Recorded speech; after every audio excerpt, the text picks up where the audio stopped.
અમેરિકામાં જ્યારથી Donald Trump ચૂંટાઈ આવ્યા છે ત્યારથી ઇલીગલ ઇમિગ્રન્ટ્સનો મુદ્દો વધુ ને વધુ ગાજતો જાય છે. ઘણા લોકો સવાલ કરે છે કે ઇલીગલ ઇમિગ્રન્ટ્સને ડિપોર્ટ કરવાની ખરેખર જરૂર છે કે કેમ. ત્યારે અમેરિકાના એક ભૂતપૂર્વ બોર્ડર ઓફિસરે કહ્યું છે કે ગેરકાયદે આવેલા લોકોને અમેરિકામાં સાચવવા કરતા તેમને ડિપોર્ટ કરવાનું ઘણું સસ્તું પડે છે અને તેમને ડિપોર્ટ જ કરવા જોઈએ. ઘણા શહેરોમાં ઓફિસરોને લાગે છે કે માઇગ્રન્ટ ક્રાઇસિસના કારણે દેશને નુકસાન થઈ રહ્યું છે અને તેના કારણે તેમના નેબરહુડમાં અને સ્કૂલોમાં પણ મુસીબતો પેદા થાય છે. ઓફિસરે કહ્યું કે છેલ્લા 4 વર્ષમાં ઇલીગલ ઇમિગ્રન્ટ્સના કારણે અમેરિકન ટેક્સ પેયર ઉપર $1.5 ટ્રિલિયન બોજ આવી ગયો છે. તેથી આવા લોકોને દેશમાં રહેવા દેવામાં આવે તેના કરતાં તેમને રિમૂવ કરવામાં આવે અને તેમના પોતાના દેશમાં પાછા મોકલી દેવામાં આવે તે વધુ યોગ્ય છે. જાણકારોનું કહેવું છે કે કોઈ પણ વિસ્તારની વસ્તી ઝડપથી વધી જાય તો સ્કૂલના ક્લાસમાં વધારે સ્ટુડન્ટને સમાવવો પડે છે અને શેડ્યુલમાં પણ ફેરફાર કરવો પડે છે. અમેરિકાના ઘણા શહેરો એવા છે જ્યાં માઇગ્રન્ટની સંખ્યામાં ઝડપથી વધારો થયો છે અને આ શહેરો ડેમોક્રેટિક પાર્ટીના ગવર્નરની નીચે આવે છે. આ ગવર્નરોએ પહેલેથી જ કહી દીધું છે કે તેઓ ડોનાલ્ડ ટ્રમ્પના માસ ડિપોર્ટેશનના ઓર્ડરને માનવાના નથી. આ દરમિયાન કસ્ટમ એન્ડ બોર્ડર પ્રોટેક્શનના એક ભૂતપૂર્વ ઓફિસર માર્ક મોર્ગને કહ્યું કે યુએસના કેટલાક શહેરો ઇલીગલ માઇગ્રન્ટ્સને સાચવવાના અડ્ડા જેવા બની ગયા છે. અમેરિકામાં ઇલીગલ રહેતા લોકોના કારણે ડેમોગ્રાફીને અસર થાય છે. આપણા દેશમાં ગેરકાયદે આવેલા લોકોને સાચવવામાં આવે છે અને ત્યાર પછી તેઓ અમેરિકામાં હિંસા ફેલાવે છે. આવા શહેરોને તેઓ સેન્ચ્યુરી સિટી કહે છે અને તેમનું કહેવું છે કે એવો કોઈ કાયદો નથી જે સેન્ચ્યુરી સિટી ઉપર પ્રતિબંધ મૂકી શકે.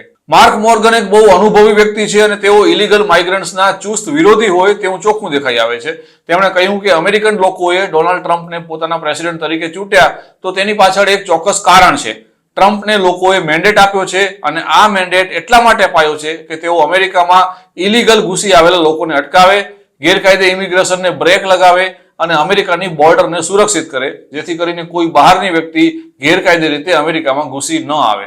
દરમિયાન ટ્રમ્પનું કહેવું છે કે મેન્ડેટને પાળવા માટે તેઓ સજ્જ છે અને ઇલીગલ લોકોને ડિપોર્ટ કરવા માટે તેઓ નેશનલ ઇમરજન્સી પણ જાહેર કરશે અને મિલિટરીનો પણ ઉપયોગ કરી શકે છે. અમેરિકાના ભૂતપૂર્વ બોર્ડર ઓફિસરે કહ્યું કે ટ્રમ્પે જે કહ્યું છે તે કરી બતાવશે. તેમણે પહેલી ટર્મમાં પણ આવું જ કર્યું હતું. તેનાથી હવે બોર્ડર એજન્સીઓએ વધારે ફંડિંગ અને રિસોર્સિસ મળશે, જેથી કરીને બોર્ડરને વધારે સુરક્ષિત બનાવવામાં મદદ મળે. કોઈ ઇલીગલ ઇમિગ્રન્ટને કોઈ સિટીમાં શરણ મળી હોય અને ત્યાં રહેતા હોય તો તેનો અર્થ એવો નથી કે લો એન્ફોર્સમેન્ટ સામે તેઓ સુરક્ષિત છે. ફેડરલ ઓફિસરો આ શહેરોમાં દરરોજ જતા હોય છે અને તેમને શોધે છે અને તેમની સામે એક્શન પણ લેવામાં આવશે. તેમનું કહેવું છે કે લોકલ પોલીસની જો હેલ્પ મળી જાય તો ગેરકાયદે લોકોને આસાનીથી હટાવી શકાશે, નહીંતર આવા પગલાં ઇફેક્ટિવ નહીં રહે અને તેમાં ઘણો બધો સમય લાગી જશે. જોકે ત્યાર પછી મોર્ગન સૌથી મહત્વની વાત કરે છે અને તેણે કહ્યું કે અનડોક્યુમેન્ટેડ ઇમિગ્રન્ટ્સને દેશની અંદર રાખવાનું વધારે મોંઘું પડે છે અને તેના કરતાં તેમને અમેરિકામાંથી ડિપોર્ટ કરી દેવામાં આવે તે વધુ સારો ઓપ્શન છે. તેમનો દાવો છે કે છેલ્લા 4 વર્ષમાં ઇલીગલ ઇમિગ્રન્ટ્સના કારણે અમેરિકન કરદાતાઓ ઉપર $1.5 ટ્રિલિયન બોજ આવ્યો છે અને તેથી આવા લોકોને દેશમાં રહેવા દેવામાં આવે તેના કરતાં તેમને રિમૂવ કરવામાં આવે તો તે વધુ યોગ્ય રહેશે અને દેશ માટે ફાયદાકારક છે.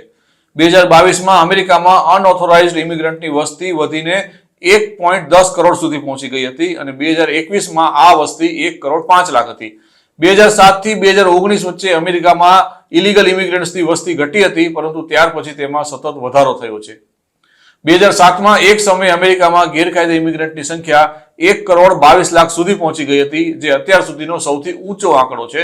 ઘણા ઘર એવા છે જેમાં પતિ કે પત્ની બેમાંથી એક વ્યક્તિ ગેરકાયદે ઇમિગ્રન્ટ છે, તેથી તેમને છૂટા પાડવા એ એક મોટો પડકાર બની રહેશે.